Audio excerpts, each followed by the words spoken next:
Manage کر لیا گیا چونکہ ہڈی ڈالنی ہے اشتہارات کی صورت میں، لیکن پھر بھی عوام جو ہے وہ ذرا حساب کتاب لگا کر تاریخیں نکالتی ہے تو پتہ چلتا ہے کہ بڑی ڈٹائی کے ساتھ ایک سے بڑھ کر ایک الزام وہ جھوٹ ثابت ہوتا ہے۔ اب اس پر جو ہے مزید ہم بات نہیں کرتے، لیکن آج کوئٹہ کی جو پولیس ہے وہ پہنچ گئی جو ہے وہ لاہور کے اندر۔ آپ کو علم ہے یہ خبریں آپ نے سنی، اور 2 دن پہلے بھی یہ خبریں دی گئی میڈیا کو، لیکن اس وقت وہ نہیں پہنچی تھی۔ وارنٹ گرفتاری لے کر، ناقابل ضمانت وارنٹ گرفتاری لے کر کوئٹہ پولیس پہنچی لاہور کے اندر، اور لاہور میں پنجاب پولیس کے خبریں آئیں کہ 1200-1300 اہلکار ان کی ڈیوٹی لگنا شروع ہوئی کہ زمان پارک کو گھیرا جائے، آپریشن کیا جائے، اور مبینہ طور پر عمران خان کی گرفتاری جو ہے اس کے ضابطے پورے کر کے قانوناً گرفتاری کر دی جائے۔ اب اس دوران جو ہے وہ بلوچستان ہائی کورٹ کے اندر بڑی پیش رفت ہوئی۔ جب تیاریاں مکمل تھی تو اس دوران کوئٹہ ہائی کورٹ کے اندر جو ہے تحریک انصاف نے ایک درخواست دی،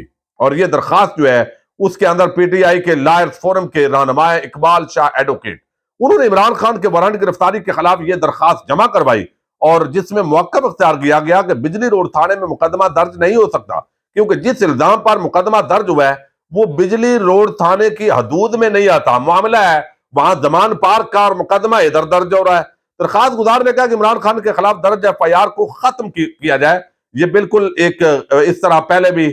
سندھ ہائی کورٹ اور کچھ اور فیصلے بھی آ چکے ہیں۔ تو بلوچستان ہائی کورٹ کے جسٹس ظہیر الدین نے درخواست پر مختصر سماعت کی ہے۔ عمران خان کے خلاف درج مقدمہ ختم کرنے کی درخواست جو ہے اس کو سماعت کے لیے مقرر کیا، اور پھر جو ناقابل ضمانت وارنٹ گرفتاری ہیں ان کو 2 ہفتوں کے لیے معطل کر دیا ہے۔ اب 2 ہفتے تک عمران خان کو اس کیس کے اندر گرفتار نہیں کیا جا سکتا۔ تو آگے جو ہے وہ ظاہر ہے پی ٹی آئی کے جو لائرز فورم ہے وہ اپنا کیس پلیڈ کرے گا اور جج کے سامنے ثابت کرے گا کہ کس طرح یہ میلا فائڈی یہ سارا کچھ جو ہے وہ ہو رہا ہے۔ اب یہاں یہ چیز جو ہے تو عمران خان کی گرفتاری کا منصوبہ آج بلوچستان ہائی کورٹ نے ایک دفعہ اڑا دیا ہے، اور وہ جو کھیل بنایا گیا تھا، وہ جو جال بنایا گیا تھا، تو وہ جال جو ہے وہ ٹوٹ گیا ہے، اور عمران خان زمان پارک کے اندر جو ہے وہ موجود ہے۔ اب ایک بڑی خوفناک قسم کی جو خبر ہے، اور میں سمجھتا ہوں کہ یہ ریمنڈ ڈیوس ٹائپ کا جو کیس ہے وہ بنتا جا رہا ہے۔ آپ کو علم ہے ایک کرائے کا فوجی تھا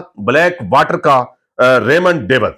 ڈیوس کی یہ کتاب اس وقت میرے ہاتھ میں ہے، اردو ترجمہ ہے اس کا، جس کے اندر انہوں نے کرائے کا فوجی کے عنوان سے یہ پوری اس کی تفصیل، اپنی اس کی بایوگرافی ہے کہ پاکستان کے اندر وہ اس نے پاکستان کے خاندان کے 2-3 افراد کا اس نے مرڈر کیا، پوری ایک کہانی ہے۔ اور پھر ہمارے جو حساس ادارے کے عام ترین افیسر انہوں نے کس طرح ججز کو پریشرائز کیا، کس طرح خاندان کو اٹھایا، پیسوں کا لین دین زبردستی کروایا، اس کی جو بیوی تھی وہ خودکشی کر گئی۔ تو وہ ایک ریاستی سطح پر جو ہے وہ کرائے کے کام کیا گیا امریکہ کے اس ڈپلومیٹ کے لیے، لیکن اس کو سٹیٹس بھی ڈپلومیٹ کا دیا گیا۔ تو اسی طرز پر بظاہر جو ہے یہ ایک بڑا دعویٰ سامنے آیا ہے۔ اب یہ فواد چودھری صاحب جو ہے انہوں نے چونکا دیا ہے یہ خبر دے کر، اور خبر یہ ہے کہ جو ضلع شاہ ہیں جن کو گزشتہ روز جو ہے جن تحریک انصاف کے جو کارکن ہیں جن کو شہید کیا گیا، اور کل اس کا نماز جنازہ ہوا، لوگوں نے احتجاج کیا، پولیس کے خلاف ایک نفرت کا ماحول پیدا ہوا ہے، اور ہمیشہ پنجاب پولیس اور باقی بھی ہماری پولیس ڈپارٹمنٹ کا یہ رویہ رہا ہے۔ تو اب فواد چودھری نے یہ بڑی خوفناک خبر دی ہے کہ انصاف وکلاء ونگ کے مطابق علی بلال شہید کے والد کو کل جنازے کے بعد اغوا کر لیا گیا ہے، اور وہ اور ان کے خاندان کے لوگ پولیس کی حراست میں ہیں۔ اب وہی ہوگا جو ہوتا ہے کہ پولیس کی حراست سے ایک ویڈیو آئے گی کہ ہم نے محسن نقوی اور پولیس کو معاف کیا ہے، لیکن یہ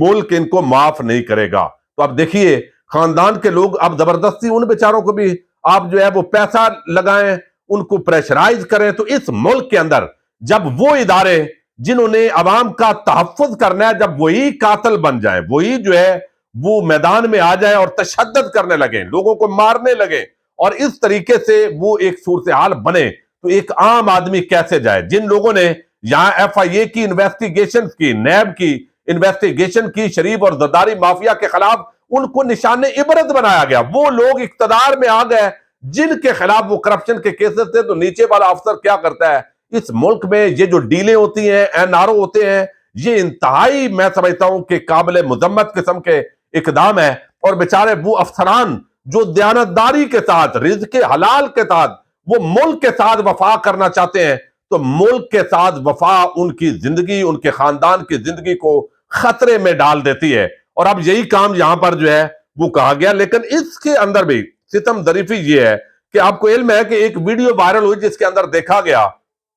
کہ ضلع شاہ جو ہے اس کو پریزنر وین کے اندر ڈالا گیا اور وہاں پر بالکل وہ ٹھیک ٹھاک ہے، لیکن اب جو 26 زخم آئے ہیں، نازک اعضاء پر زخم، اور کیسے کیسے خوفناک ایک تصویر، بھیانک، بے غیرتی کی انتہا ہے، بے شرمی کی انتہا ہے۔ کوئی جس لیول پر بھی گر جائے وہ اس سطح پر گرے ہیں جنہوں نے یہ تشدد کیا ہے ضلع شاہ پر۔ لیکن اب جو ہے، اب دیکھیے اگر کسی کی کوئی انوالومنٹ نہ ہو، جس طرف انگلیاں اٹھتی ہیں لوگوں کی کہ بھئی یہ پولیس نے کیا ہوگا، یہ کسی اطاعت ادارے نے کیا ہوگا، کسی دوسرے تیسرے نے، تو پھر اگر تو کوئی ان میں ملزم مجرم نہیں ہے تو پھر ان کو خاموش ہو جانا چاہیے، انویسٹیگیشن ہو فیئر اینڈ فری، وہ بھی نہیں ہو سکتی کیونکہ زبردستی مقدمہ درج ہوتا ہے، اور یہ قانون کالا ترین قانون ہے۔ اور میں سمجھتا ہوں کہ ایک ایف آئی آر جو اصل میں قاتل ہے، جن کے خلاف قتل کا الزام ہے بندے کا، ان کی مدعیت میں مقدمہ درج کر دو۔ بھائی پولیس پر الزام ہے اور وہی مدعی بن گئی ہے، تو اس کا مطلب ہے کہ انصاف کا قتل عام تو آپ کر رہے ہیں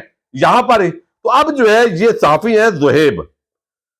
ان کے لیے خطرہ پیدا ہو گیا جی۔ یہ بڑی ایک افسوسناک صورتحال ہے جس کے اندر میں نے آپ کے سامنے رکھنا ہے کہ اب یہاں جو ہے وہ بڑی عجیب صورتحال ہے۔ یہ قیدی وین کے پاس، وہ صحافی کہتے ہیں کہ جب میں گیا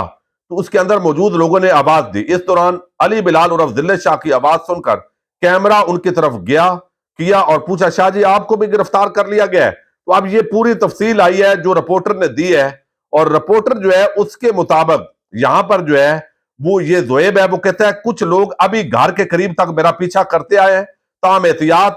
کے کیے میں دفتر میں گھر تک فون کال پر تھا، میں کسی سیاسی پارٹی سے کوئی وابستگی نہیں ہے۔ یہ رپورٹر کہہ رہا ہے زہیب کاظمی جس نے وہ ویڈیو بنائی تھی اس کی اور وہ وائرل ہوئی، سیاسی پارٹی میں کوئی وابستگی نہیں ہے اور نہ ہی کسی سے دشمنی ہے، اپنے ادارے PNN کو میں نے اطلاع کر دی ہے۔ عمران ریاض اب کہتے ہیں زہیب کاظمی وہ صحافی ہیں جن کے بیان اور بنائی ویڈیو نے ضلع شاہ کے قتل کا راز فاش کر دیا تھا، اب محسن نقوی کی حکومت میں ان کی جان کو بھی خطرہ ہے، صحافتی تنظیمیں فوراً ایکشن لیں۔ اب اس پر جو ہے وہ کہا گیا ہے، جو عمران میر ہیں PNN کے، انہوں نے کہا کہ یہ خبر رکوانے کے لیے ہم پر ہر طرف سے کافی دباؤ تھا، رات گئے گھر واپسی پر رپورٹر زہیب کاظمی کو دھمکانے کے لیے اس کا پیچھا بھی کیا گیا، ایک 125 موٹر سائیکل پر ہیلمٹ اور ماسک پہنے 2 افراد اور ایک پرانی سلور کلر ہائی لیکس نے رپورٹر کے گھر تک اس کا پیچھا کیا ہے۔ اب وہ رپورٹر جس نے ویسی ویڈیو بنائی اور وہ بندے کا بعد میں مرڈر ہو گیا، تو پتا چلا کہ وہ تو بالکل اس کو صحیح سلامت گرفتار کیا گیا، اور بعد میں اس کی اگر لاش آتی ہے تو وہ پولیس کسٹڈی کے اندر ٹارچر کی طرف اور قتل کا یہ ایک بہت بڑا اشارہ اور لیڈ ہے۔ لیکن اس صحافی کو بھی جان کا خطرہ پیدا ہو جانا، یہ ایک عجیب اندھیر نگری چوپٹ راج ہے۔ بہرحال اس پر جن اداروں پر الزام ہے وہ دلیل کے ساتھ اپنے آپ کو جو ہے وہ کلیئر کروائیں، ورنہ عوامی نفرت، غیظ و غضب وقتی طور پر آپ دبا لیں گے، مار لیں گے، جو بھی ہماری طرح بات کرے گا اس کی زبان بند کر لیں گے، لیکن جو ایک نفرت کی آگ پیدا ہو رہی ہے اداروں کے حوالے سے وہ مزید بڑھے گی، اور یہ پاکستان کے لیے کوئی اچھا نہیں ہے، اور آپ کے لیے بھی یہ اچھا نہیں ہے۔ امید کرتے ہیں کہ آپ کو اللہ تعالی ہدایت عطا فرمائے ہم سب کو، اور اس معاملے کے اندر جو ہے انصاف کے راہ میں، آئین اور قانون کی راہ میں رکاوٹ بننے کی بجائے اس کے سامنے سرنڈر کرنا یہ زیادہ بہتر ہوتا ہے۔ اجازت دیجیے گا، اللہ حافظ۔